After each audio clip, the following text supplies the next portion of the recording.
ជំរាបសួរបងប្អូនអរគ្នាវល់សាជាថ្មីក្នុងការមើលទៅលើរង្វាន់នៅ PSG បាទគឺខារ៉ាបាវពុកម៉ែបងប្អូនអរគ្នាអញ្ចឹងសម្រាប់វីដេអូរបស់ខ្ញុំគឺខ្ញុំតែងតែយកនៅ PSG ផ្សេងៗដើម្បីមកចែករំលែកនៅក្នុង Channel YouTube របស់ខ្ញុំបាទជាការកំសាន្តផងដែរអញ្ចឹងសម្រាប់នៅ PSG បាទខារ៉ាបាវនឹងដៃរបស់ខ្ញុំជឿជាក់ថាវានឹងត្រូវ 100% ក្នុងការមើលទៅលើរង្វាន់អញ្ចឹងណាបាទសម្រាប់នឹងដៃរបស់ខ្ញុំនេះមួយកប៉ុងនេះគឺអាចធ្វើមួយកប៉ុងទៅវិញបាទត្រូវណាបាទហើយសម្រាប់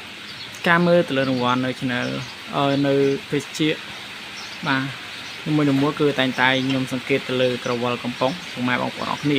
អញ្ចឹងមុននឹងចូលដល់វីដេអូរបស់ខ្ញុំសូមបងប្អូនអរគ្នាកុំភ្លេចចុចគេថា Subscribe បើកសញ្ញារូបកណ្ដឹងម្នាក់មួយផងបាទដើម្បីទទួលបាននូវវីដេអូថ្មីកុំភ្លេចចុចឲ្យមេដៃម្នាក់មួយផងដើម្បីលើក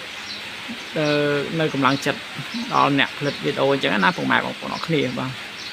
អញ្ចឹងសម្រាប់ការមើលទៅលើរង្វាន់មួយខ្ញុំតែងតែសង្កេតមើលបាទក្រវិលបាទនេះអក្សរនេះក៏ឆិតមកគឺរាល់ការរើសរបស់ខ្ញុំគឺវាតែងតែវាត្រូវបាទគឺអត់មានខុស